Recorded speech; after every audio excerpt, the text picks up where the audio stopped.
योगेन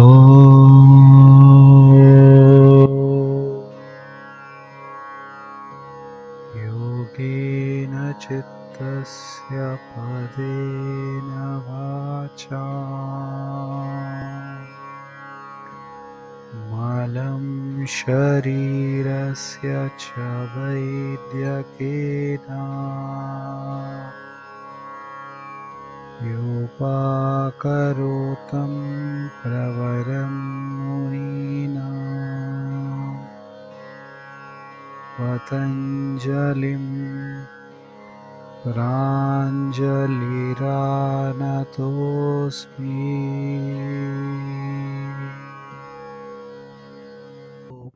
नमस्कार सभी को।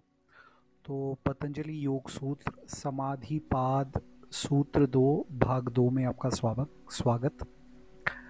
तो यहाँ पर पिछली बार हमने पहला भाग देखा है, अभी व्यास भाष्य फिर से पढ़ते हैं, अभी दूसरा भाग है। तो चलिए हम देखते हैं कि व्यास जी जो भाष्यकार है वो क्या कहते हैं इस सूत्र के ऊपर। चिति शक्ति मतलब ये हमारे मन में जो शक्ति है, मन में जो भावना करने की शक्ति जो है उसको चिति शक्ति बोलते हैं।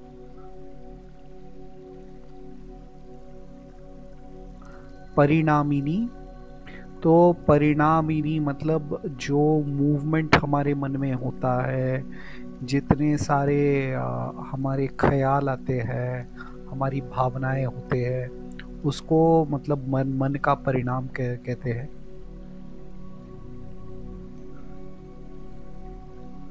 अप्रतिसंक्रमा, तो यहाँ पर जो है परिणामीन या प्रतिसंक्रमा कह के यहाँ पर आएगा। तो संधि, तो मैंने संधि को निकाल के इसका उच्चारण किया है अप्रतिसंक्रमा, मतलब जब पुरुष जो है जो जिस साक्षी की बात की थी हमने पिछले सूत्र में, वो साक्षी जो है जब इससे नहीं मिलेगा, ठीक है।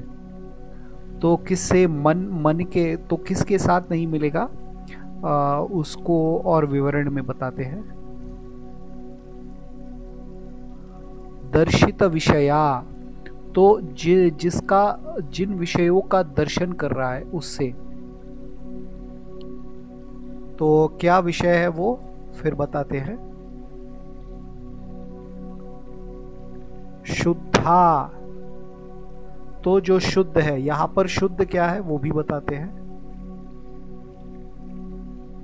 च अनंता, शुद्ध और अनंत है, तो शुद्ध और अनंत क्या है वो भी बताते हैं। च सत्व गुणात्मिका, तो पिछली बार जब हमने देखा था तो हमने बोला था कि हमारे मन में 3 गुण होते हैं, सत्व, रजस और तमस, ठीक है। तो प्रधान रूप से हमारा मन जो है वो सत्व ही है, ठीक है। तो ये जो सत्व गुणात्मिका मन जो है वो जो है योगी के लिए दर्शन का विषय बन जाता है, ये यहाँ पर कह रहे हैं व्यास जी, ठीक है। तो ये सत्व गुणात्मक मन जो है वो योगी के लिए दर्शन का विषय बन जाता है। हाँ, मतलब उस अवस्था में च अयम अतः विपरीता विवेक ख्याति ही, तो ये ऐसा है, तो इसके विपरीत जो दर्शन विषय जो है, जो जब चिति शक्ति से मतलब ख्यालों के साथ नहीं मिलता है, जब योगी जो है वो अपने ख्यालों के साथ नहीं मिलता है, वो अपनी भावनाओं के साथ नहीं मिलता है, तब क्या होता है, उसको अप्रतिसंक्रामा बोलते हैं। तो मतलब उसके साथ नहीं मिलता है, तो मतलब मन के विपरीत ऑपोजिट जो जब हो जाता है, ठीक है, तो उसको विवेक ख्याति कहते हैं। और मेरे ख्याल से क्या हो रहा है यहाँ पर, वो बोल रहे हैं कि ऐसे ही मन के ख्यालों को देख कर मन के ख्याल जो है वो पूरी तरह से नहीं रहते हैं, और तब ऐसी स्थिति में रहता है कि केवल सत्व गुणात्मक मन को देख रहा है, और इस स्थिति को वो विवेक ख्याति कह रहे हैं। ठीक है, तो उसके बाद बता रहे हैं कि फिर उसके बाद फिर भाष्यकार ये बता रहे हैं, अतस्तस्याम, तो जो विवेक ख्याति की स्थिति है, विरक्तम चित्तम, तो उस विवेक ख्याति से भी अगर वो विरक्त हो जाएगा, ठीक है,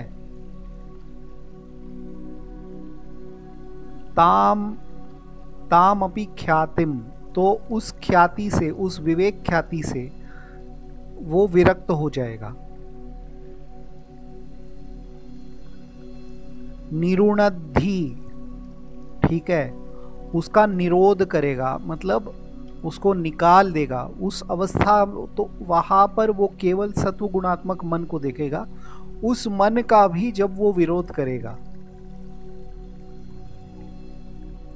तद अवस्थम संस्कारोपगम भवति, तो उस अवस्था में मन के संस्कार नहीं रहते, मतलब उस विवेक ख्याति को भी जब वो दूर कर देगा तो मन के जो संस्कार भी नहीं रहते। सह निर्बीजः समाधि ही, वो निर्बीज समाधि है।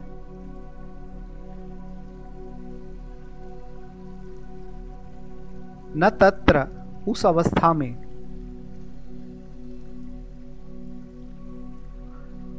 किंचित संप्रज्ञायता इति असंप्रज्ञायता इति, तो वहां पर उस अवस्था में ना ही संप्रज्ञात है ना ही असंप्रज्ञात है। तो कुछ लोग बोलते हैं कि असंप्रज्ञात समाधि ही निर्बीज समाधि है, ठीक है, लेकिन इनके अभिप्राय में असंप्रज्ञात समाधि निर्बीज समाधि नहीं है, ठीक है, व्यास जी के अभिप्राय में। तो इसके बारे में आगे भी चर्चा करेंगे।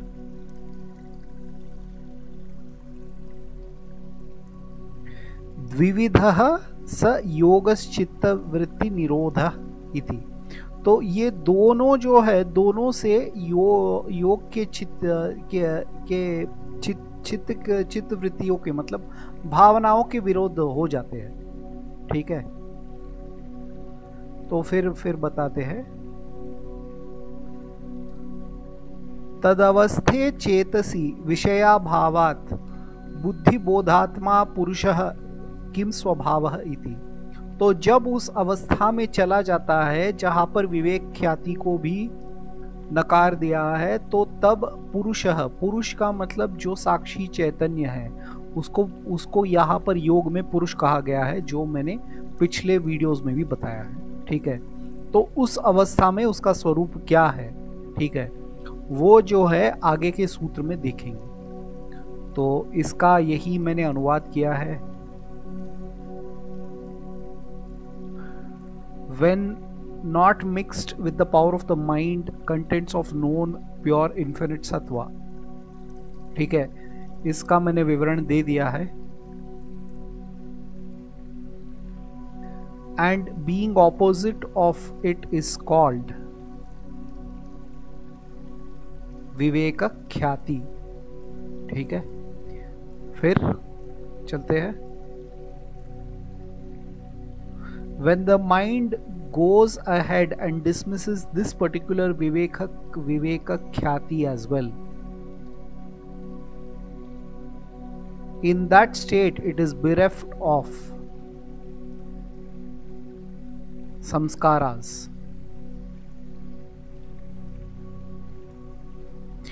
This is called nirbija samadhi. In this samadhi there is neither sampragyata nor asampragyata. Both are ways to remove thoughts in the mind. In that state, when mind is not illumining any thoughts, what is this state of illumination of the Purusha is discussed in the next sutra. तो ये था पतंजलि योग सूत्र 2 भाग 2। तो आने वाले video में शायद मैं 2 सूत्र एक साथ बताऊंगा, क्योंकि भाष्य भी इनका ज़्यादा बड़ा नहीं है, तो इसलिए 2 सूत्र जो है मैं एक साथ बताऊंगा आपको, और फिर आगे भी चलेंगे और देखते हैं कि हमारे व्यास देव जो भाष्यकार है उन्होंने क्या बोला है इसके ऊपर।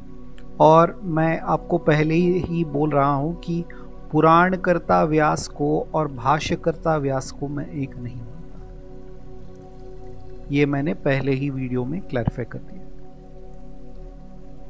तो इससे अलविदा, हम फिर मिलेंगे।